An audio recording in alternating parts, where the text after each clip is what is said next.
Oh, hello. I decided it was time to make a recording because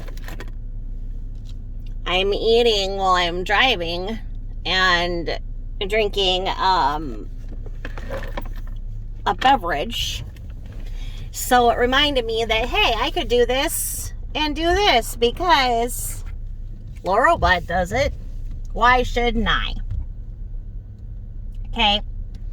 So, anyway, I want to talk about the Big D today.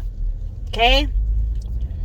I'm talking about the Big D, and I don't mean Dallas. I mean Dennis. Yes, folks.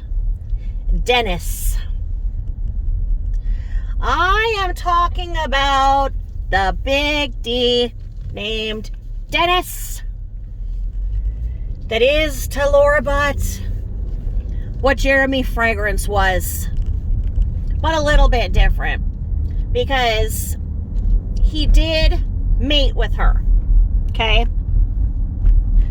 So long ago and far away in Laurel Butt land, when she thinks that she was the best Jewish princess ever to grace Brookline, there was a tall drink of water named Dennis. I won't say his last name, okay? So anyway, he fell into her claws and got pregnant. Okay? So, oh please, I gotta take a drink here for this. Good Lord. Okay. So, the Big D named Dennis, not Dallas, Dennis, put his Big D in her Big V and impregnated her. Okay? So,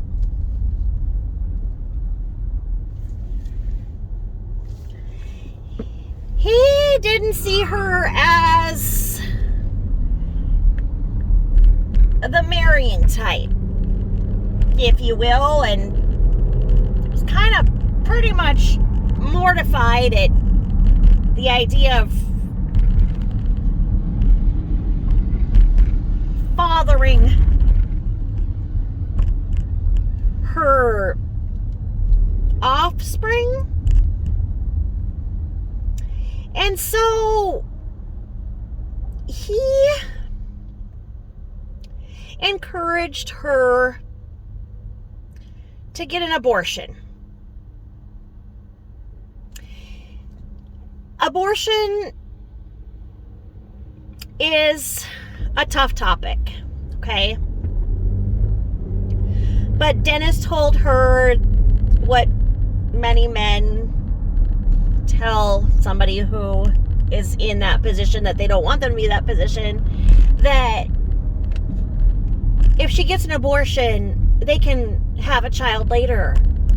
They can stay together and have a child when the time is right, and they're going to get married. Of course they're going to get married. Why wouldn't they get married? It's just that right now, what do their families think? You know, I can't do this. She's got to get an abortion. And so she did. And it may have been one of the things that broke her. She believed Dennis 100% that if she went and got the abortion, he would marry her and they would have a child when it was better timing. And Dennis either was or wasn't. I've gotten a couple of conflicting stories, but he either was or wasn't dating this other girl at the same time when he impregnated her.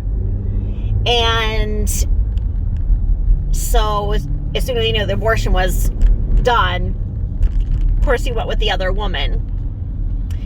And I think that whatever happened happens to somebody who is pregnant at a time that's not ideal, I think that it can fundamentally change them. And I think it hurt her, but as her big protective shell around her needs to protect her from hurt, she becomes this big toughie and wants to be out there very much like Marilyn Manson and talking about how everybody should have an abortion. She's had an abortion. You should have an abortion. What's the big deal? She's had an abortion. Yeah, so what? She had an abortion. Let's talk about abortions. Nobody feels that way about abortions.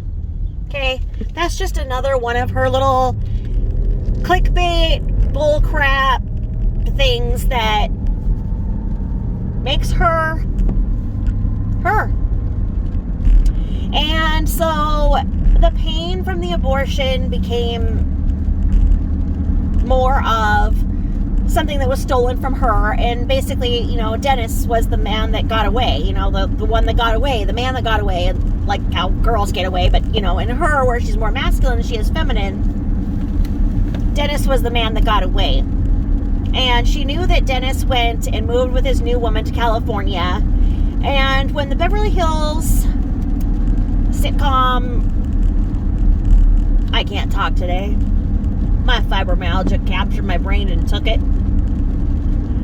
Not the sitcom, but the syndicate, the Real Housewives. So the Real Housewives of Beverly Hills came out, and she totally gets into TV shows. They become her obsession. So she saw that, much like foreigners will watch our television and see this lifestyle, and of course they dream of it because they think that the way that Californians live is the way that all of us live, which is not. But from that point onward, when she started watching the Real Housewives of Beverly Hills, she believed that that's what she was supposed to be, is a Real Housewife of Beverly Hills, because she was supposed to have married Dennis, because Dennis said they would get married if she had the abortion, and Dennis is out there with his wife, and so she should have everything that he has. And so she started that California dreaming.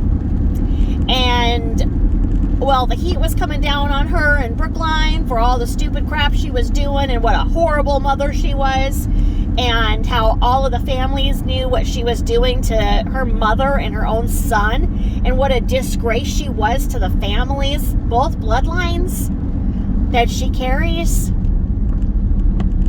The heat was on, and so all of that came on her mind was California, and she knew that she wouldn't be forced to take the drugs that she needed to by the contracts and everything else that kept her somewhat controlled, her behavior controlled, and that's where moving to California became her ticket to freedom, because she knew that there was no one out there that knew what she'd done and was doing.